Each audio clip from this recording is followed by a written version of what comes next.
Thank you for joining our webinar today. I'm Ben Forrest, CEO of Olio. Give it maybe another minute or two before we get into the content, introductions, and the like. I will cover a couple housekeeping items, just so the listeners know. While we may look like a standard Zoom meeting, your mics are muted, your cameras are turned off. Q&A button at the bottom allows you to ask questions of myself and the Oak Street team. If you have any technical issues or what have you, you can also hit that Q&A box. That'll help us help you. We have a group in the background that is there to help and assist with any technical issues. And we're recording the webinar. So for any folks that want to hear something, see something later, have questions, you'll get that link along with a survey that we'd love your input on how this is going, etc. So with that being said, let's introduce the group. Our kind of style we're going to go for today is more of a discussion versus a healthcare presentation, although we're obviously going to talk a lot about things relative to value-based care and how Oak Street and Olio have partnered, but we're going to keep things kind of casual, if you will. So I will introduce our kind of featured guest here in a moment, but I will say I'm just excited to really let the world hear Oak Street's story and how they're supporting stakeholders. We gave this presentation in February at a live event in Florida. NACOS put it on, the National Association of ACOs. And we got asked quite a bit, why didn't you all record that? Where's that content at? There was a lot of things that were learned that we think were impactful, that a lot of value-based care teams really saw value in. So here we are, we're spinning it back up. We're doing a version 2. We're doing a little different. We invited a new friend, which I'll have her introduce herself in a second. But that's our idea. It's just kind of represent what we talked about in February, and hopefully there's a lot of value in the presentation. So with that being said, I'll ask the rest of the group to introduce themselves. First off, why don't we go with Tej Motiwala from Oak Street. Thanks, Ben. My name is Tej Motiwala. I'm a VP on our population health team at Oak Street. Have been with the organization for just a little under 4 years, and I work on our admission prevention strategy. So thinking about how we ensure that our care model helps keep our patients happy, healthy, and out of the hospital. And I also lead transitional care and delegated utilization management. Jackie? Thanks, Tej, and thanks, Ben. My name is Jackie Georgian. I am our Director of Transitional Care at Oak Street. I've been with the organization for coming up on 8 years now in November. I am a licensed clinical social worker, started off in one of our Chicago-based centers as a medical social worker, transitioned into a lead role on that team for one of our regions in Illinois, and then moved on to the transitions team in 2020.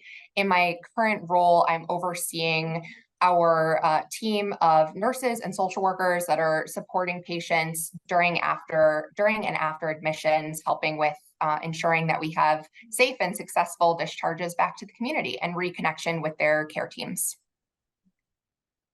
Thank you. And just for the group, Tej and I presented in Florida, and so we're really frankly excited to have social services representation for this discussion. It would have added a lot to that discussion, as it will today.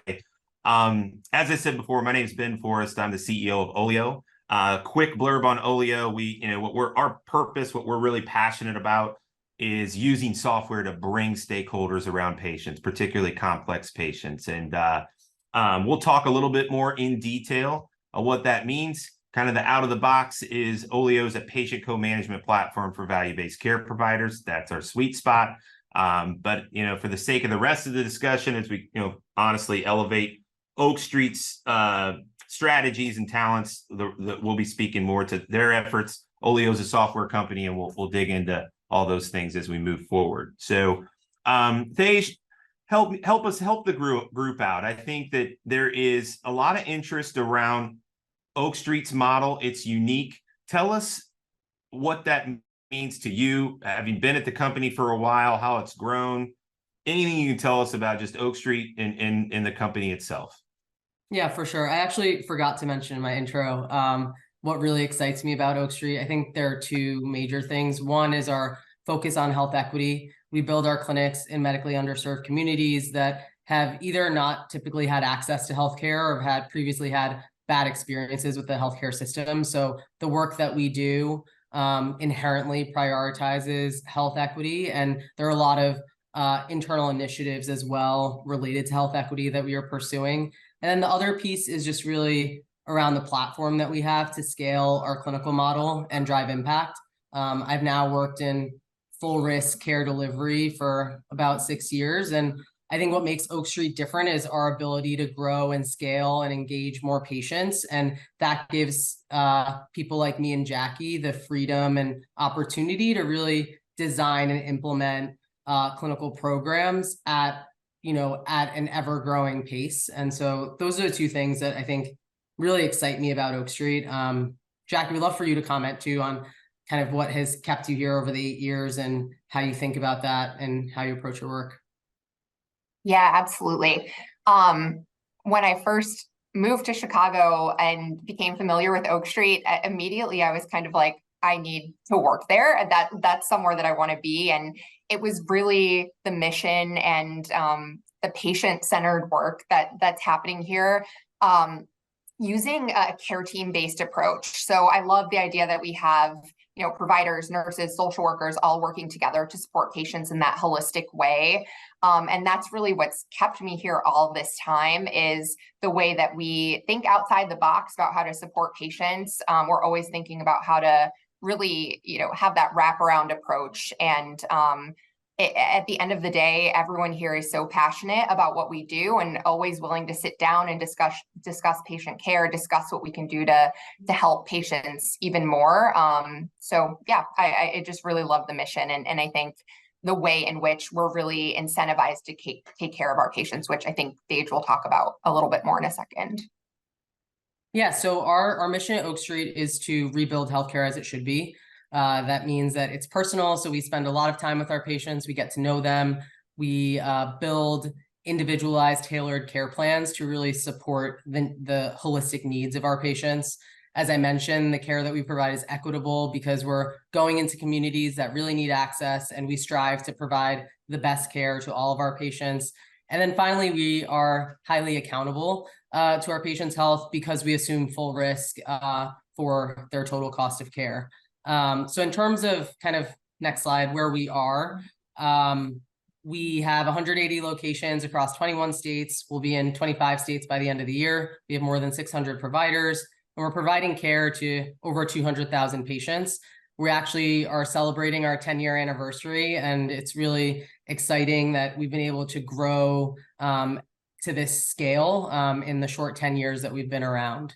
So we have a network of primary care clinics. We directly employ all of our providers and care teams. And as I mentioned, we spend a lot of time with our patients. So we're getting to know them, making sure that we have insight into their chronic conditions, when they're going to the hospital, ensuring that they get re-engaged. And we're able to do all of this because of the risk that we take on our population. So we have fully capitated risk-based contracts with the major MA, Medicare Advantage payers, and we also participate with the ACO REACH program in most of our geographies. So this really, again, goes back to that point around the platform that we've created to really take great care of our patients. Thank you for that. So, I think as we get into the meat of our discussion today, the foundation that Oak Street has built, in my opinion, they've cascaded now throughout the communities they're in, and they seem to be, even as Olio and Oak Street's journey, we've been working together for 2 years. It really is organizationally the same mission. You can feel it across wherever it is. Olio is working with Oak Street in Indiana and Chicagoland, Illinois, Texas. It cascades. Jackie, specific to you wanting to work at Oak Street, you get into Oak Street, your background, what you're educated on, building the transitions of care program. How has that gone? How'd you come about the process? Shed some light on transitions of care, what it means to you, your team, and Oak Street.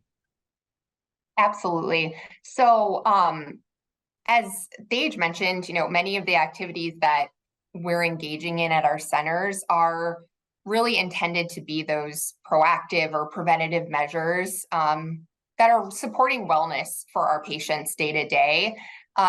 Dage mentioned this, you'll hear us say it very often, that our goal is to keep patients happy, healthy, and out of the hospital. That's kind of the core foundation of what we're doing. So for me, ever since I stepped into Oak Street as a social worker, I've been intimately involved with transitional care and supporting patients' needs. We know that sometimes our patients will go to the hospital, and that's really where our central transitions team is jumping in to support them alongside our care teams in center. So the goal there is really to get them back on track and do what we can to make sure that they have the highest quality of life possible when they're back at home. On our team, we have nurses, we have social workers, and we have care coordinators who are really doing this work across all sites of care. That includes following up on patients who went to the ED, following up on hospital admissions, and then following up on those post-acute settings to make sure that we're reconnecting patients back with their provider at Oak Street. And we know that patients get readmitted or have those avoidable readmissions for a number of different reasons, both at the patient level and at the system level. Things are contributing to those avoidable readmissions.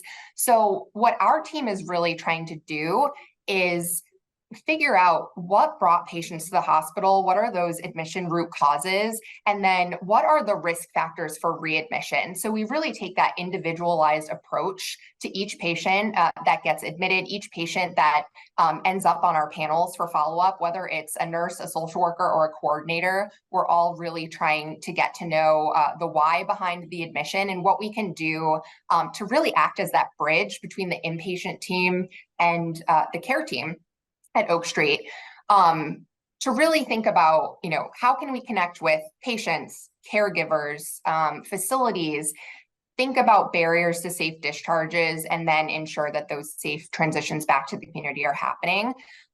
So there's a number of activities that we're engaging in that I won't get too much into the details of how we're doing that.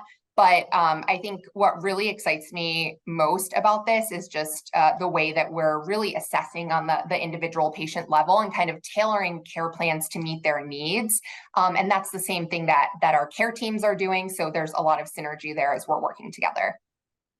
That's great. So, as you began to formulate, and Thage, jump in here, and it's a very on-topic thing. I just got back from NACOS's fall meeting, and just like every value-based care meeting, support transitions of care, patients hit post-acute settings, whether it's skilled, inpatient, otherwise, you name it. It's a very discussed topic in value-based care.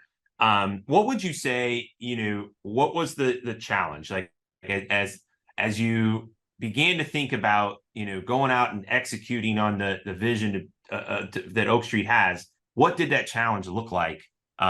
2 years ago, probably still looks like that. It's an ongoing process, just like everything that gets developed in value-based care and new models.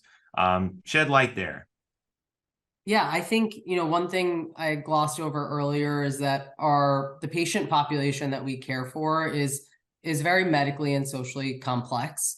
And so what we have found is that the profile of patients who typically need post-acute care specifically was, are patients who need extra support, maybe have family situations or home situations where they need additional services. And so what we realized was that, we have this program for transitional care where we follow up and engage at different points in time, but we identified an opportunity specific to post-acute care where we felt that if we could lean in earlier, collaborate more closely with facilities, jointly develop the right discharge plans and next steps, that would kind of benefit our patients, benefit our post-acute partners, and kind of benefit the overall kind of cost of care for these patients, because we would be able to get them to the right site of care as quickly and safely as possible.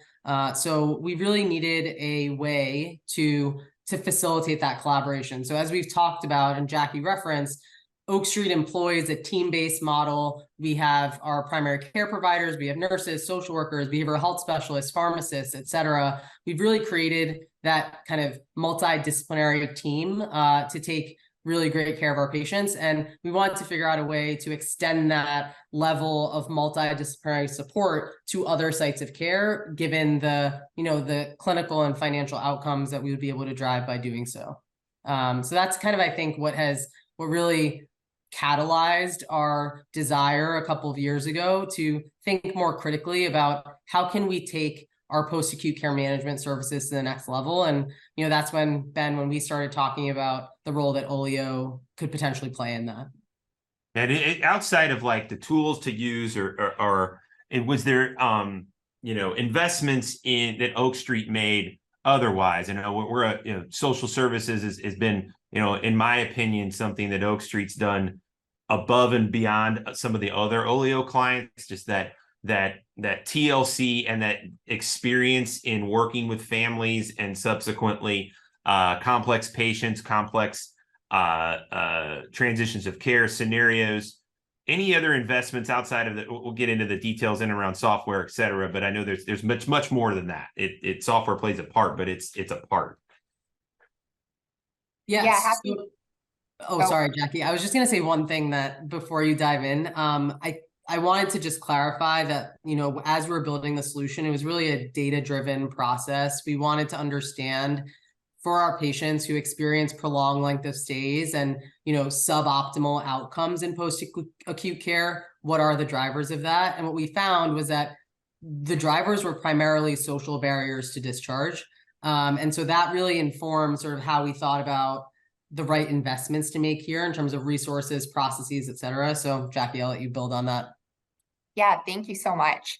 And on that note, I think when we consider what we're trying to accomplish here as part of our post-acute program, we're really thinking about how do we make sure that patients are in the right level of care for the right amount of time to meet their needs, but also balancing that with, we don't want them to discharge home too soon and then end up getting readmitted back to the hospital unnecessarily. So we're constantly thinking about, what's in the best interest of the patient and how do we move forward with that in mind, and really working with the patient to be able to do that. And, we have a couple different levers or resources that we're using, Olio being one of them, which I'm excited to talk a lot more about that. But I think as Stage alluded to, one of our colleagues did a lot of work to try to dig into what was causing prolonged length of stay and readmissions. And what we found is really that social risk factors are a huge contributor there. And that's why we thought investing in our transitional care manager, social worker, TCM social worker resource would be a great idea to help support patients. So we started with one social worker in Indiana doing this work. And then we were able to later add 2 in Illinois. And now we've just recently added 1 in Texas. I will say personally, I did a lot of work following up with SNFs with admitted patients and collaborating for discharge planning. But it's really hard work as we think about, what it looks like when we're collaborating with post-acute facilities and what some of the challenges are.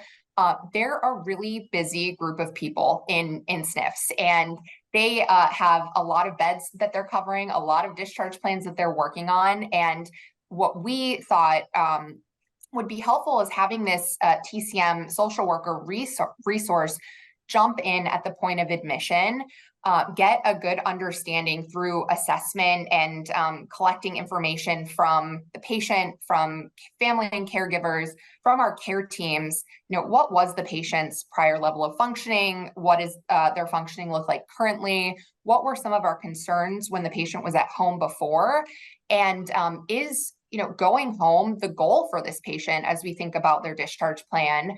And if it is, great. What are the services and supports that they need to get there safely and succeed when they're there? And if it's not, how do we make sure that we're getting some resources and next steps in place to have the best, most appropriate discharge plan going for this patient? So what that looks like is that based on the information that the social worker is gathering, they are thinking about, we have a case that we're going to talk about in a bit that really highlights this, but what are some of the barriers to that discharge home? And if a patient needs a different level of care, do we want to make sure we're getting started on things like Medicaid applications as needed? And we have some supports that we can tap into here to help with that. But the goal is really not to be surprised at the point that the patient is scheduled to go home or that the patient receives their notice of Medicare non-coverage. We want to make sure that discharge planning is happening early and that we're collaborating often and really co-managing the discharge plan with the SNF. And that can be very hard to do when the only way that you're doing it is via phone. So kind of adding to the challenges, there's a lot of phone tag that we end up playing. There's a lot of, limited information that ends up getting exchanged when you're doing that work solely telephonically. So that's where we've really been able to lean on Olio to support that work. We also have delegation, utilization management delegation for a subset of our patients. And we have a lot more visibility into what's going on clinically with those patients. So we're able to take the information that is gathering and couple that with the information that our CM team is gathering. We have weekly rounds with those two groups together where we're kind of proactively thinking about discharges and how we can make sure that we're prepared when that discharge comes up and, making recommendations to facilities about services and supports in the home that patients might need, and really having critical conversations with patients and families, because these are not easy decisions. They're not decisions that if it's transitioning to long-term care, that's a really difficult decision for patients and families to make.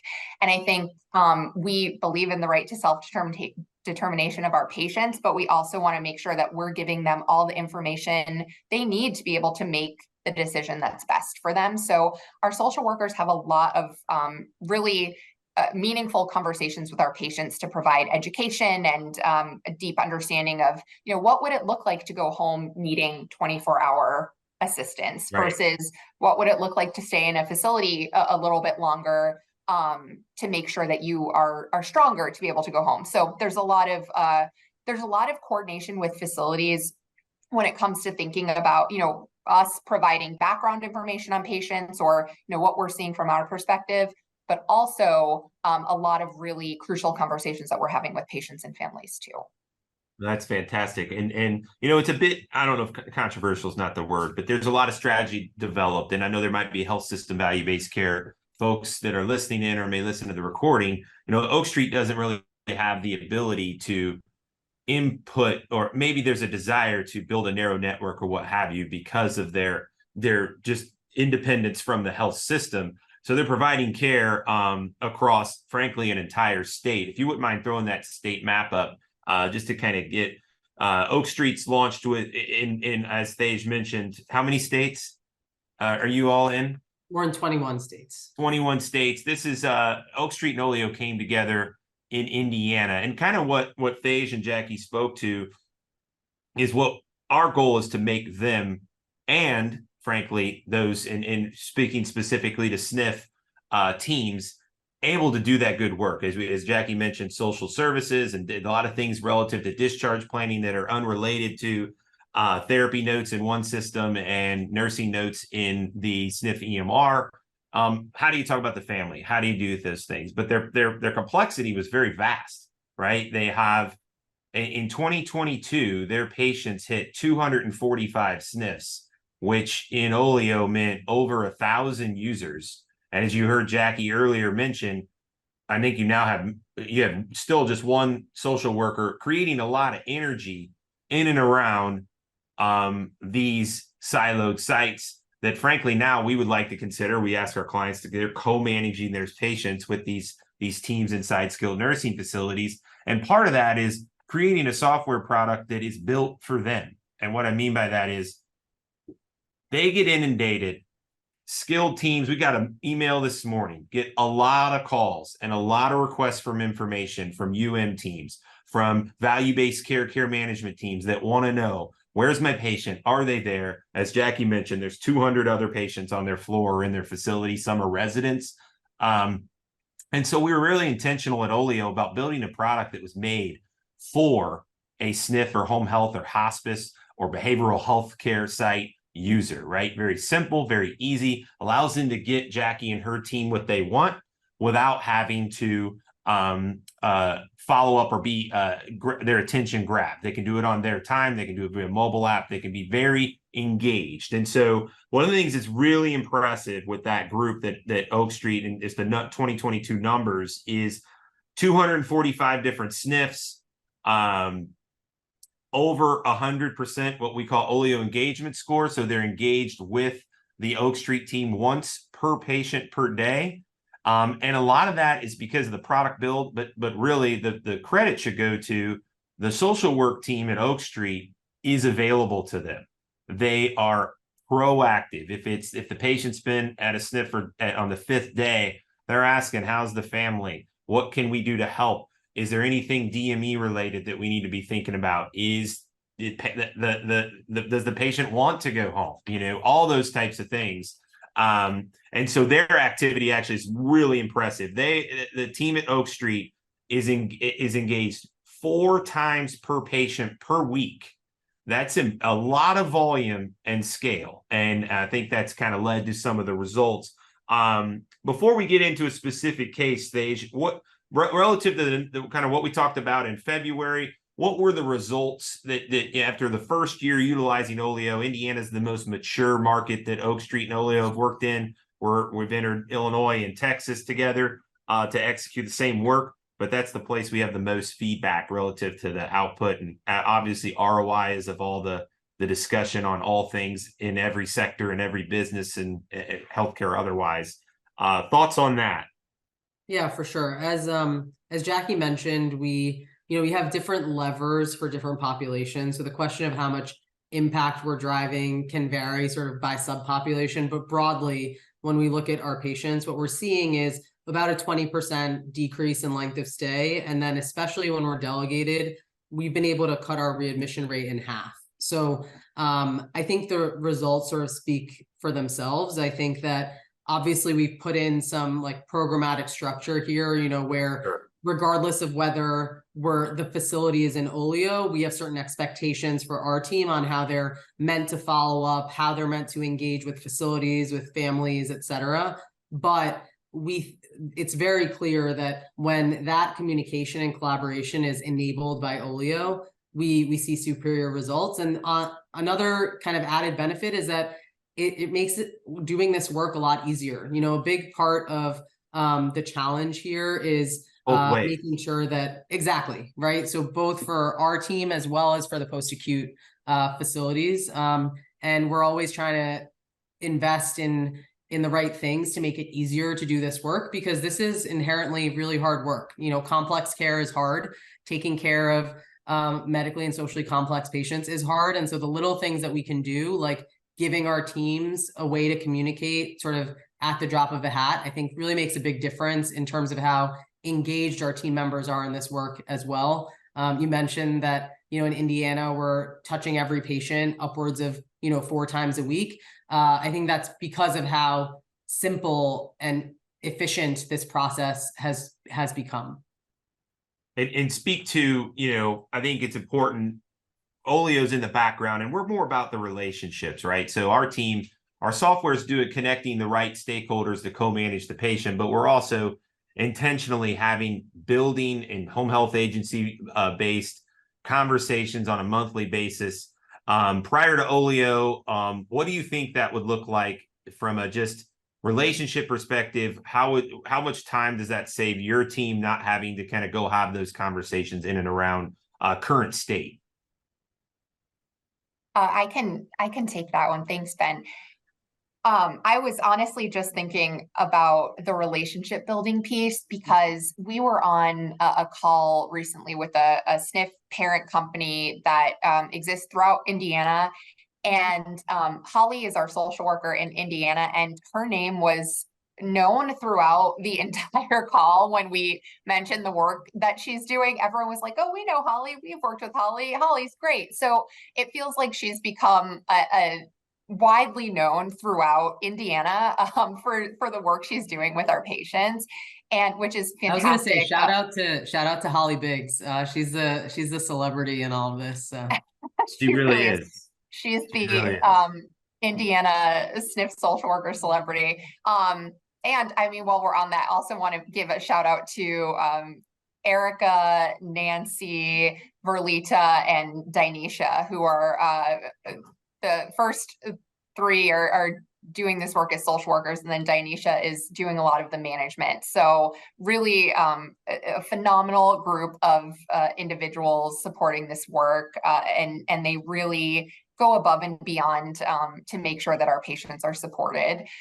I think, but to my earlier point, you know, we're able to develop these relationships at an accelerated rate and really give visibility into who are the Oak Street Health patients that are in the facilities. I think one of the biggest challenges we have is making sure that facilities are aware that patients are assigned to an Oak Street Health PCP so that we can make sure they get connected back with our care teams for all of that great follow-up care and the additional resources that we have.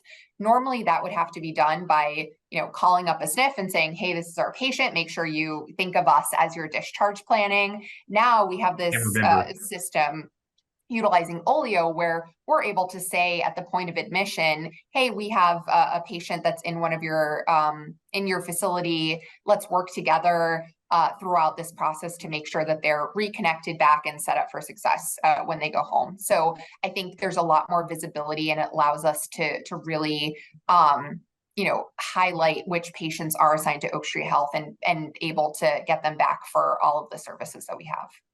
Yeah, and I would highlight too, like the amount of, again, elevating Holly and the rest of the social workers at Oak Street.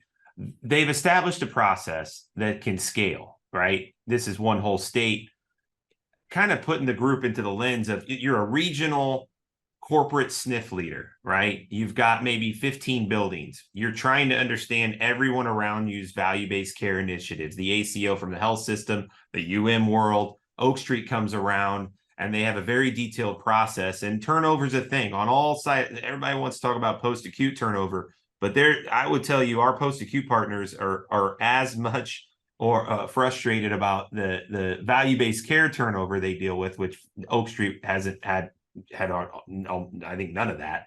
But I would tell you that the process that Oak Street's built, the amount of support, makes those folks inside those SNF companies at a building level, at a regional level, at a strategy level, know that if they have change, that Olio and our team, and even frankly, even just the presence of software enabling this co-management process to execute, that they're going to be in good light with Oak Street if they just kind of stay on that path, versus when things break down, when there's a manual process, when people are showing up at SNFs asking questions, they don't know how to work with those teams very well. Kind of final point on that, and then let's share a case.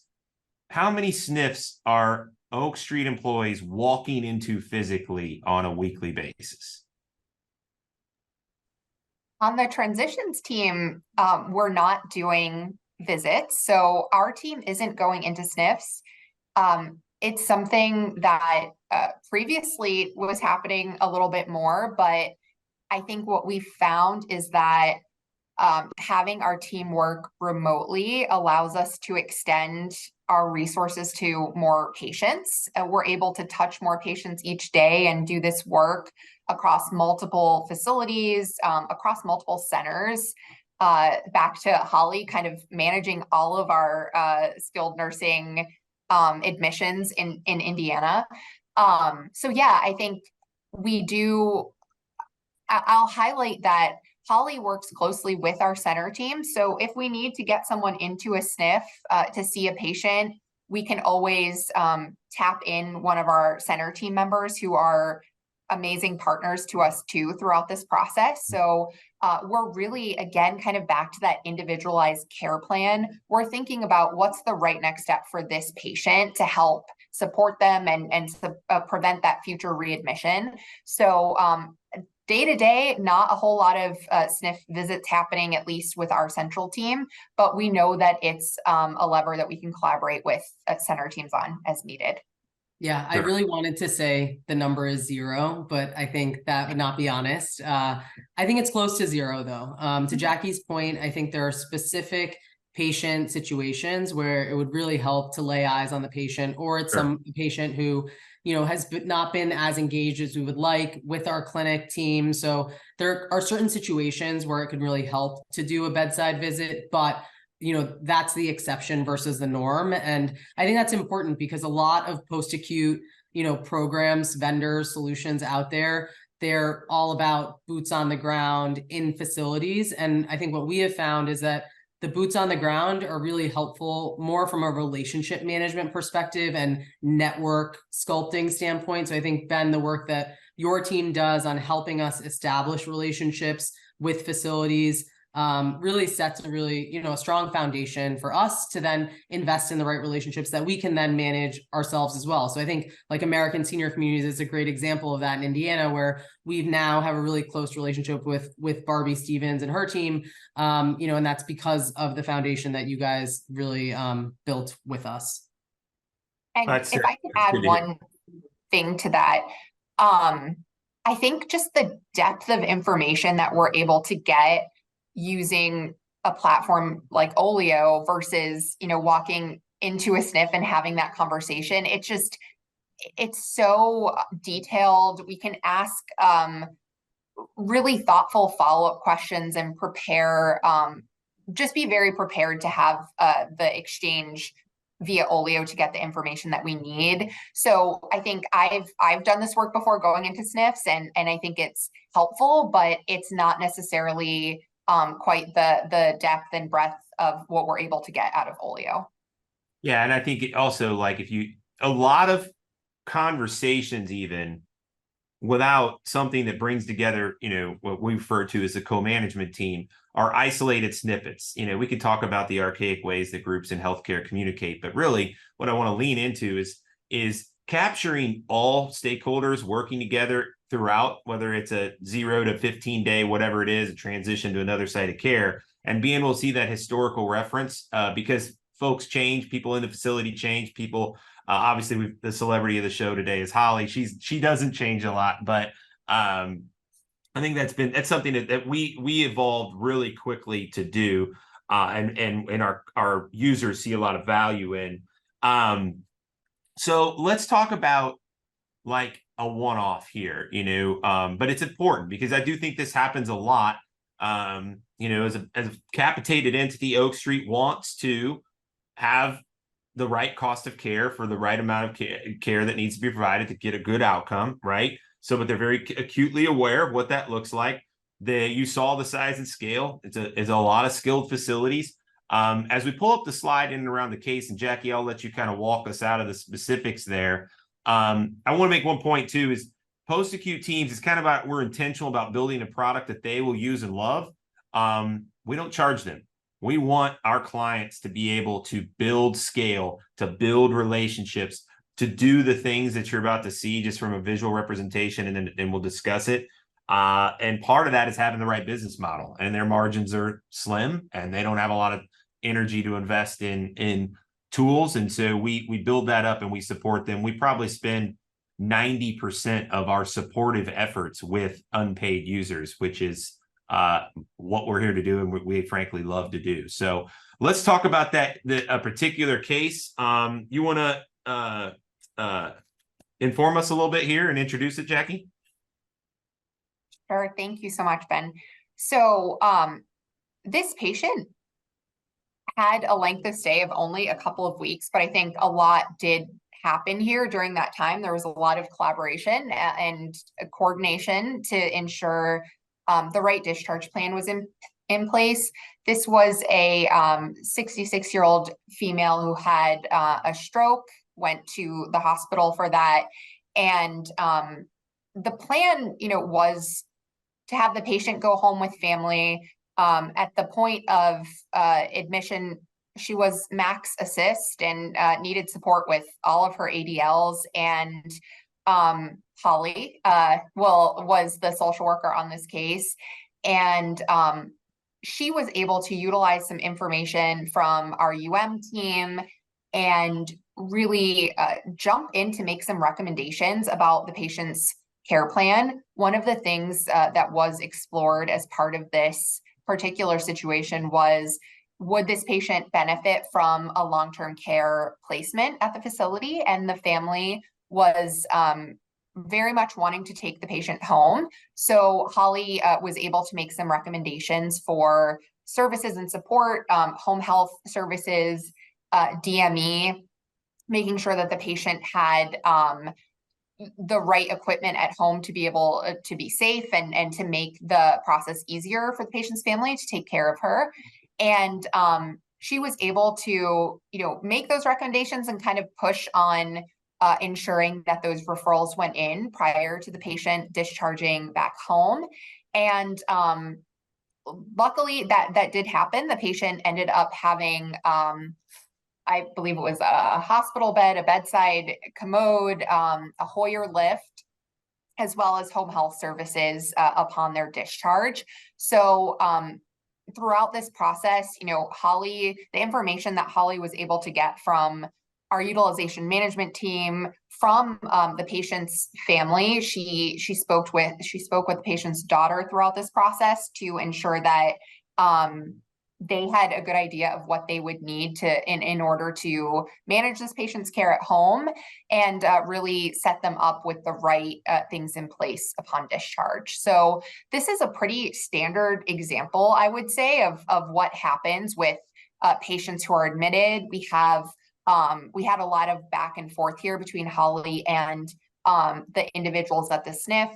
And then another really key thing here is that Holly was able to get information about, who is the home health company that this patient was referred to, what DME company was used for this patient. And then when the patient goes home, our teams are able to pick that up, make sure that we're getting in touch with those companies, verifying that everything's moving forward in the right direction, that we have everything in place to ensure that the patient really does get set up with those resources. So this is just an example of kind of the ways in which we're collaborating throughout this process and are able to ensure that things are moving in the right direction, support SNFs, as well as get updates on what's going on while the patient's there at the SNF. Yeah, and I think you're right. This is, and it could be I think we're good with the slide. I think a lot of Oleo's clients, specifically, have different varying reasons, right? Case management, utilization, disease management. The reason why varies. And it's good to but I think the thing that I would elevate, sans Oleo doesn't really matter. There's a lot of data. Everybody has access to data. I think that you'd be surprised that the post-acute teams, for those in value-based care that are listening, they have some sophisticated data as well. They're very, very well resourced.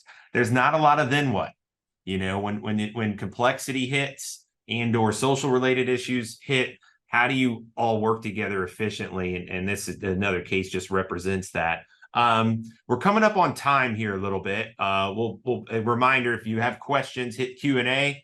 We had a couple come in that I'll cover, but before we do that, and I'll answer too.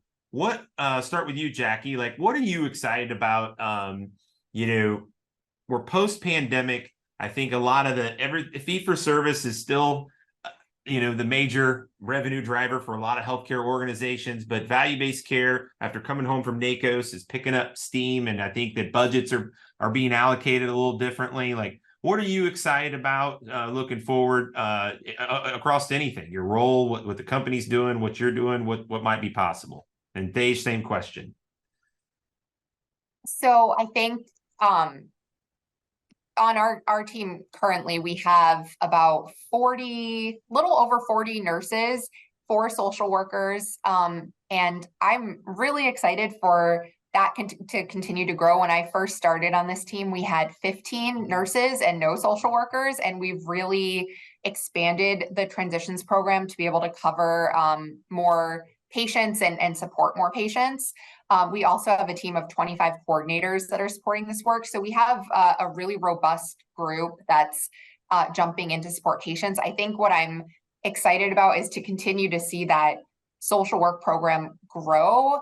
And also the coordination that we're doing internally across programs from a care management perspective, I think just continues to be more thoughtful, more robust. And I'm really excited for us to continue partnering with our center-based team members, like our center nurses, our medical social workers, our behavioral health specialists, our some of our other central resources like pharmacy, that I feel like when we all come together and combine our powers, that ends up being such a great thing for our patients. So I'm just really excited about the way that we're growing and continuing to be really thoughtful and innovative about how we support patients. That's fantastic. Thade, your thoughts?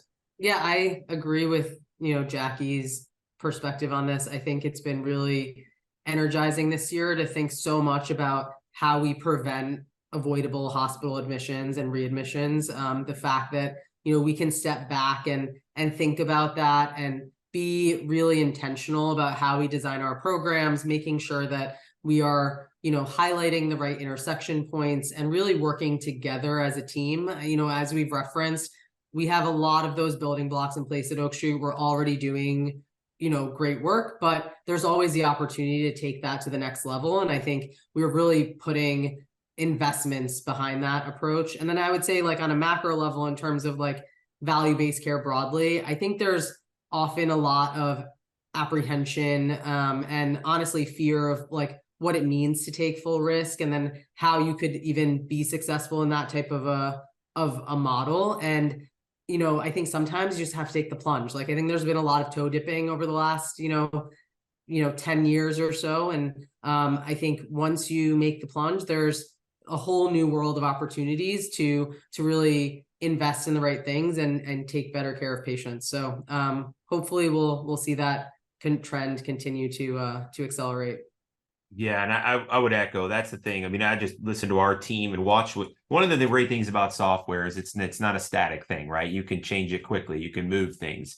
And we take a lot of feedback. One of the things our clients are starting to really lean into is the community and elevating those stakeholders in various levels of care. We're starting to get requests and we're starting to execute. Very excited about some work we're doing with Banner Health, centered around creating the same energy that a lot of our clients execute with SNF and home health providers and hospice providers, but with behavioral health sites of care. We're getting a lot of requests and starting to develop and launch is the same, again, connecting, building a co-management team in and around complex kidney care and dialysis centers, et cetera. So, we just, at Olio, we're very passionate that the patient has a lot of people that can help them out. How do we get them to work together? So continue to kind of follow that path. All right, I'll wrap us up here a little bit, but we do have a couple questions. And I think one's a really good one. We talked a lot about social services, and I think I know the answer to this question, but I'll make sure to give you all the chance is, who's clinical, right? When very specific clinical need comes up, how do you all transition from social worker creating that energy engagement to the resources you have? What's that look like? Yeah, that's a great question. So I think that team-based mentality is really part of everything that we do. So we do have providers who are supporting this work, particularly our weekly rounds include some of our utilization management physicians. We have other central support in the form of some MDs who are working in our centers, but also supporting some of the central work. So we do have a lot of input from our providers here at Oak Street, doctors here at Oak Street.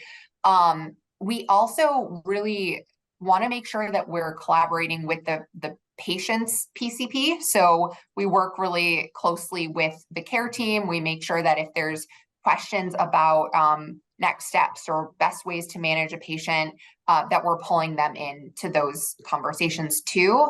Another thing that I'll add is, social workers are doing the inpatient discharge planning for the post-acute setting, but for our highest risk patients, upon discharge, they hand off to a nurse who follows up with a full medication reconciliation and some additional assessment upon discharge, just to make sure that we have all of our bases covered there. And we know that medications are a huge contributor to patient confusion and readmissions. So we have some cross collaboration with different disciplines as we're working through this process.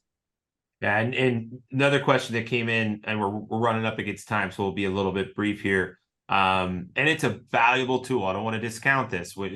Olio's very interested in all things that happen inside the EMR. I think I would. So the question is, why not, access the EMR both ways, right? I think I'll take a stab at that. Just what I hear from our clients is there's frankly a collection of people and energy in between EMRs that needs to go down. That's very hard to execute around, particularly snappy responses. The behaviors of working together with a team in value-based care is something that we're big on educating around. How do you all think about that? And we touched on it a little bit, but everybody, why not just give access to your EMR? Why not just, I know there's a myriad of EMRs in the post-acute setting, whether it's SNF or otherwise. Well, how do you all think about that? Do you want me? I feel like Jackie, I'm I'll let jumping you in take a it. lot. Yeah, I have a perspective, but I think yours is better. So go for it. So I'll say we really try to get EMR access wherever we can. It's really valuable to have EMR access, but I think that's one tool to get visibility. And utilizing Olio really allows for that co-management piece. So it's taking us to a different level of support and coordination than EMRs allow us to do. I know there's some communication ability within EMRs that's happening between providers primarily, but I think Olio just allows us to do that in a little bit more seamless manner. Yeah, and I think the only thing I would Paige. add to that is that the collaborative discharge planning is sort of the main thing that we have been trying to solve for. And there could be a future state in which EMR access could be more valuable, but where we are at today, we feel like we're getting a ton of value just by establishing those communication channels, building relationships, and partnering. But like Jackie said, we won't say no to EMR access, but not the primary vehicle. Yeah, absolutely. And we encourage it. It's something that, we pull through and execute. They're different. I mean, I think everybody understands this. If you're listening in, the, health system Epic Cerner world is very different than the post-acute part of that. You cascade that across geographies. You have a lot of different ways that these organizations use those tools. Some have a lot of volume of data, nursing therapy otherwise. Some have separate systems for therapy versus nursing. So there's just a lot there that frankly is very good information. And we want to make sure that those folks on both sides of this equation co-manage the patient and use that information as fast as they can together. So, okay. Well, we're kind of up against time. We covered the questions asked by the group. Any final thoughts, words from Tej and Jackie? Thank you so much for participating again. And I'm glad we brought up Holly's name because she does a lot of really, really good work. I would also like to, if the post-acute leadership, even users, however that works out, they're valued in this equation, and it's very important that they feel elevated at all times. And I'm very impressed with how Oak Street makes sure that they understand that their role in this endeavor and patients' outcomes. So, Jackie, Tej, any final words? No, just want to say we really appreciate the opportunity to kind of discuss this more and really value the partnership that Olio and Oak Street has established, and we're continuing to build on that. So hopefully we can do this in more places as we go, and happy to chat with anyone else who has questions from like the client side of things here too, of like thinking about this and taking that plunge. So happy to be a resource. That's great. Jackie? Thanks, Ben. Definitely echo what Dage said. Appreciate the opportunity to be here today and looking forward to this work continuing and growing, and do just want to give another shout out to the Olio team, all of the SNF partners that we're working with, and then our internal team at Oak Street Health, who is doing a great job of managing this work each day, and really glad that we can be here to be an extra layer of support for our patients. Wonderful. And I thank the viewers. If you listen to us recorded, thank you for getting to this point in the recording. And we appreciate your time. So thank you so much. Enjoy the rest of your week.